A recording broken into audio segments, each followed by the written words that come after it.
30 octobre dernier, je me suis déboîté le pouce en faisant une figure de street workout. Ma blessure a traîné, personne savait me dire ce que j'avais, et pendant 5 mois, j'ai pas pu m'entraîner. Je me suis donc retrouvé le 1er avril avec un pouce enfin remis et une forte envie de m'entraîner. Et ce jour-là, je me suis posé une question. Est-ce que sur les 5 prochains mois, je peux retrouver le niveau que j'ai perdu sur les 5 derniers? Et dans cette vidéo, je vais non seulement répondre à cette question, mais aussi vous montrer quelle stratégie j'ai adoptée pour optimiser au maximum mes performances. Prêt? C'est parti. Ça, c'est moi, le jour où j'ai enfin pu reprendre mon entraînement. J'ai perdu du poids, du muscle et de la masse. On va voir ce que ça donne côté performance, mais ça risque fort de pas être fameux du tout.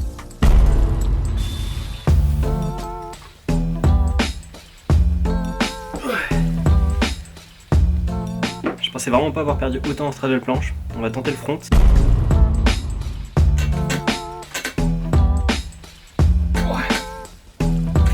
Putain, c'est pas fameux, hein.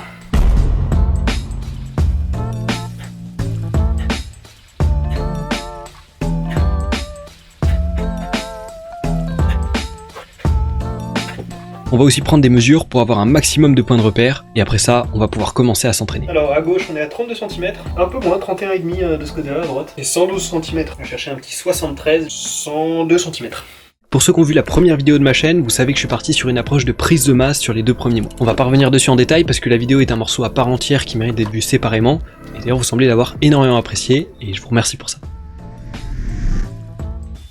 Pour faire un résumé rapide, on est le 1er avril et je pars actuellement sur un premier mois de reprise progressive avec une approche de travail en volume. Ce premier mois, je fais que des exercices polyarticulaires pour éviter de trop stresser un seul muscle en particulier. Les exercices sont très basiques, traction avec élastique, dips, traction australienne et pompe russe. Ça paye pas de mine, mais quand tu reprends après 5 mois sans rien faire, ça pique bien comme il faut.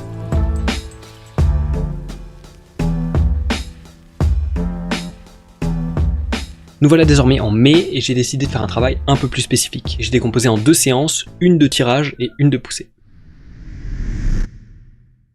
Ce mois-ci, je pars sur un travail en masse, ce qui va me permettre de préparer mon corps à transitionner vers de la force, donc les poids sont plus lourds et les temps de récupération plus longs. Pour la séance de tirage, je commence par des tractions larges pour continuer de faire un renforcement bien général et j'enchaîne sur des tractions australiennes. Je suis pas encore assez fort pour reprendre les Advanced Duck Front Lever Pull-up, donc c'est ma meilleure option pour me réentraîner au front lever. Après ça, je poursuis avec des biceps curls. Premier exercice mono-articulaire depuis ma reprise, j'isole les biceps parce que c'est probablement l'un des muscles les plus importants en street workout. Et pour le dernier exercice, je fais un tirage poulie haut de bras tendu fait maison. Difficile de faire une meilleure installation avec mon matériel et c'est la meilleure option que j'ai trouvée pour isoler le grand dorsal. Et dès le lendemain, j'attaque la séance de poussée type de ce 2e mois. Je commence par du développé militaire dangereux sur une chaise instable parce que je sais que j'ai pas assez repris de niveau pour reprendre directement sur les handstand push-up. Après ça, j'enchaîne sur des dips sur anneau. En vérité, c'est la suite logique des dips sur barre pour complexifier le mouvement grâce à l'instabilité du support.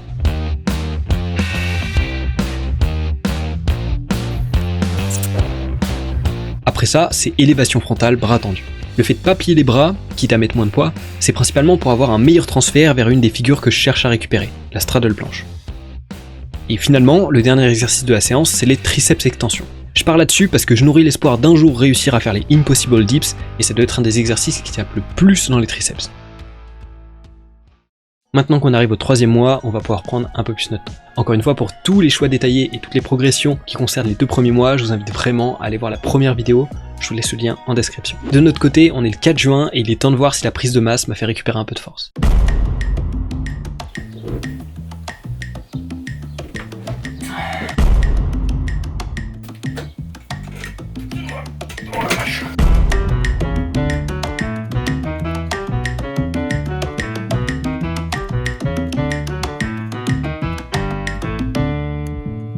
C'est pas incroyable côté figure, mais on sent des progrès en set and reps.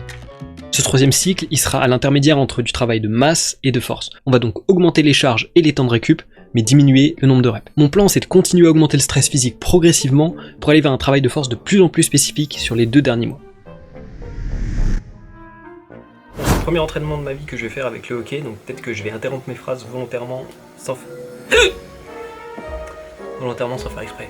On a l'idée. J'attaque donc avec des Advanced Duck Front Lever Pull-up. Putain. Ici, il n'y a pas de secret, le plan c'est de récupérer en force pour enfin retrouver un bon front lever.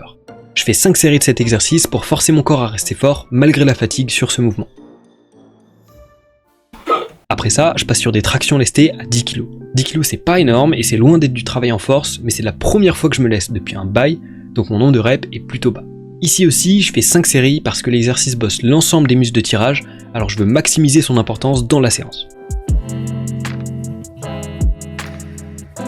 Je finis ensuite sur les biceps curls. Encore une fois, on n'est pas sur un travail de force, mais les biceps sont probablement les muscles les plus utilisés dans les figures que je fais. Alors je continue de bombarder cet exercice pour bien les renforcer. Cette fois, seulement 4 séries sur les biceps curls, ce qui diminue le volume de séance global par rapport au mois précédent.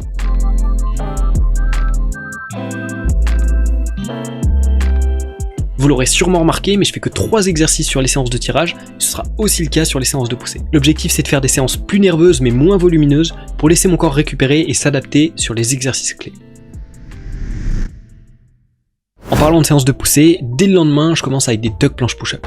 On reprend ici la structure de la veille, adaptée à la poussée, en mettant en premier un exercice crucial pour les figures pour bien s'appliquer dessus. Le mettre en premier, ça me permet de faire des séries avec le maximum de ressources possibles et en étant bien frais nerveusement. Donc je sais que c'est là où je vais le plus progresser. Juste à côté, on a notre cher chat qui fait sa séance toilettage. Aïe!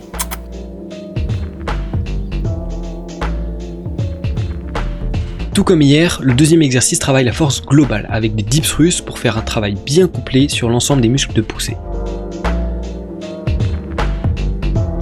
On finit encore une fois sur le troisième exercice de la séance, qui ici aussi est monoarticulaire avec des élévations frontales. Là aussi, le but c'est de bien préparer mes articulations et mes muscles aux reprises des straddle planches. À raison de 4 entraînements par semaine, on finit par arriver à la fin du mois. Et comme j'ai commencé à implémenter un travail avec charge, on va pouvoir aller chercher des tests de perf avec des reps max.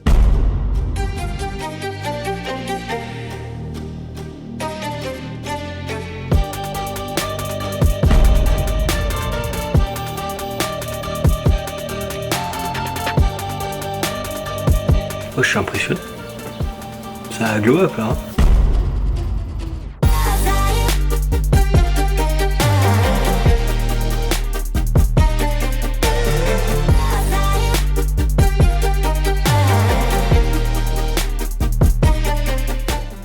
Ok, j'ai les yeux explosés à cause des handstand push-up, mais là on va tester le 1RM sur les tractions et après on testera les dips. Ce sera pas du 1RM parce que j'ai pas assez. Traction, mon record c'était une traction à 40 kg. Je sais pas si je vais réussir à la passer là. On verra.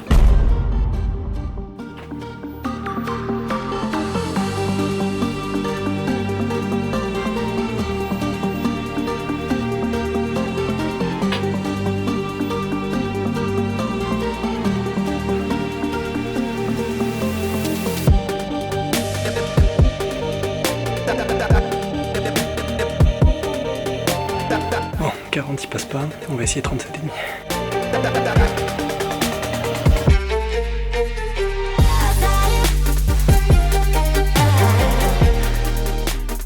Ok, pour les dips on devrait pas trop avoir besoin de monter en charge parce que j'ai jamais testé mon 1RM sur les dips. Par contre là où j'ai un point de repère c'est sur mon nombre de reps max sur 40 kg de lest. Le jour où je fêtais ma 3e année d'entraînement, j'arrivais à en faire 8 à 40 kg de lest. Donc on va attaquer avec 40 kg de lest, je crois pas avoir fait mieux depuis, donc ça nous fera un point de repère, on verra si c'est mieux ou si c'est pas mieux.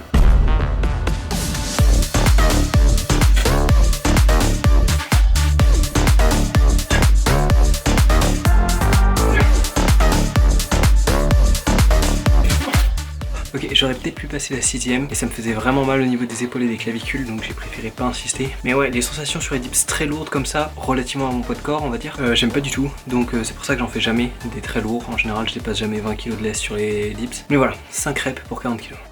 On a donc des légers progrès côté figure et on a enfin des points de repère avec les charges, ce qui va me permettre de trouver une charge adaptée pour le travail que je veux faire. J'ai également repris des mesures de tour de bras, tour d'épaule, etc. comme à la fin de chaque mois et je vous afficherai tout ça en détail à la fin de la vidéo. Bref, on reprend pour ce mois-ci à nouveau avec une structure de poussée et tirage. La séance du jour ce sera du tirage et ayant l'espoir d'avoir un jour la traction à un bras, le premier exercice sera donc logiquement des tractions à un bras assistées.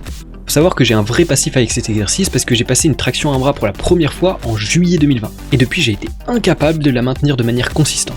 Du coup j'ai jamais vraiment pu dire que j'avais la traction à un bras. Je me dis qu'avec un peu de chance et d'acharnement, c'est peut-être cette année que je la validerai définitivement.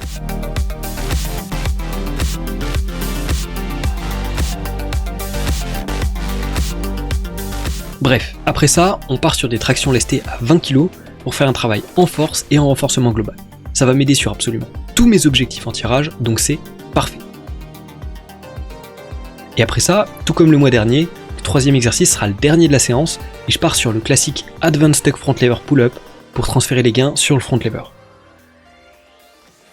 J'avoue que j'ai pas été extrêmement régulier ce mois-ci, donc le nombre de jours de repos d'une séance sur l'autre était assez variable, mais quelques jours plus tard, on passe à la séance de poussée. Au programme du jour, on commence par des dips lestés à 30 kg. Les poids prennent beaucoup de place entre les jambes et c'est un exercice qui me donne des sensations assez désagréables en fin de série, donc je préfère ne pas charger plus.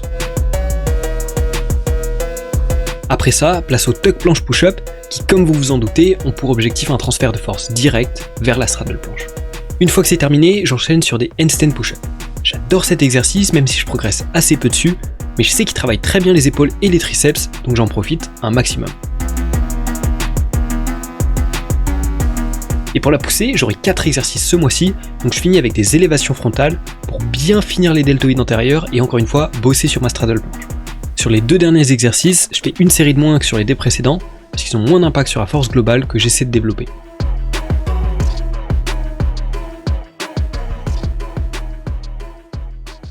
Et après un mois de juillet bien chaud, nous voilà déjà en août, le dernier mois pour faire mes preuves. Alors là c'est le moment où je vais vous faire quelques confessions. Déjà, j'ai oublié de prendre les mesures et les perfs au début du mois, donc il manquera une entrée sur le tableau final. Ensuite, sur les dips lestés, j'ai commencé à avoir une douleur sur la clavicule qui partait pas même après une semaine de repos. Donc j'ai décidé de changer cet exercice et on le retestera pas à la fin pour éviter de faire revenir la douleur. Et finalement, je suis parti chez mes grands-parents pendant une dizaine de jours où le seul matériel que j'avais c'était des anneaux. Du coup, je vous passe cette période où j'ai dû adapter mon entraînement à mon environnement, même si je pense que varier un peu les exercices, ça a pas dû faire de mal. Je me suis même essayé à certaines variantes sur anneaux pour la première fois et j'avoue que je me suis fait quelques frayeurs.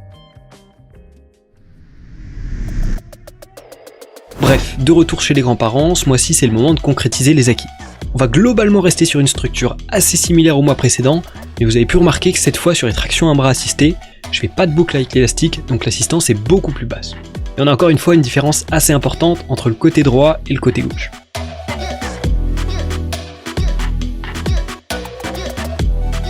Après ça, on retourne sur nos classiques tractions lestées, mais cette fois avec 25 kg.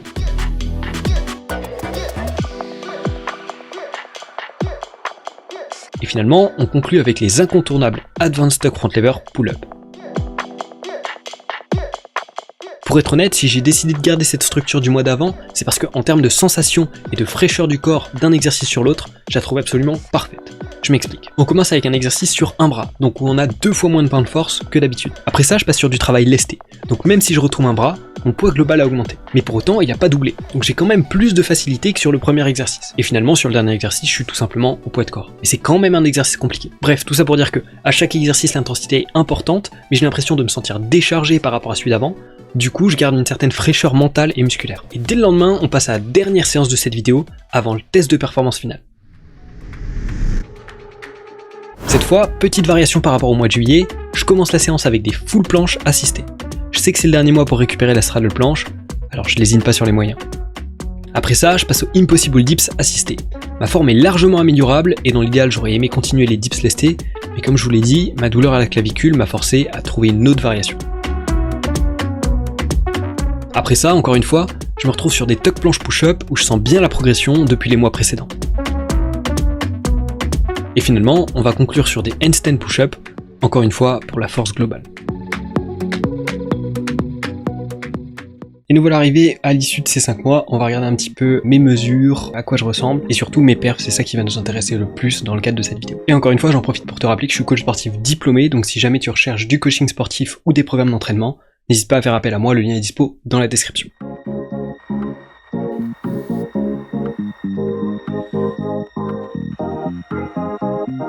Ok, c'est parti. Ah ouais, j'ai pas mal perdu en fait.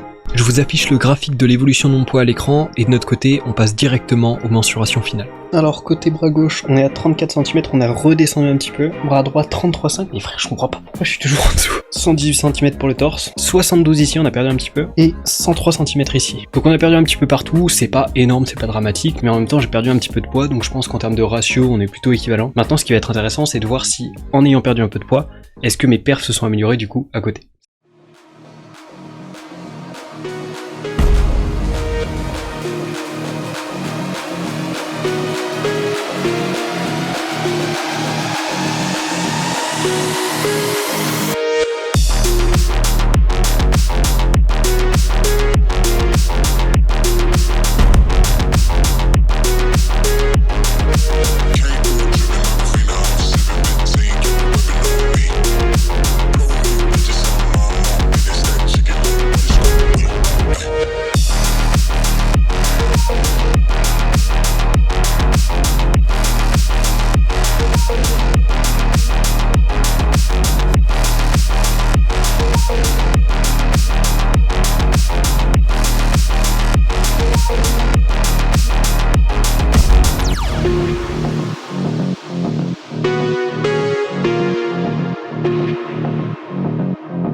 moi ça passe.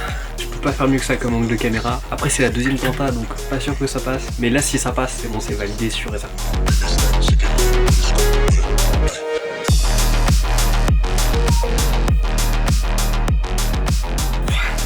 Ok, après avoir vu le replay, je confirme, ça passe. Ok, si je passe une traction en bras, je suis déjà très content de moi, mais si j'en passe deux, c'est insane. Parce que une, j'avais déjà réussi à une époque, mais deux, ça voudrait dire que c'est vraiment validé et que c'est beaucoup plus fiable que une de temps en temps.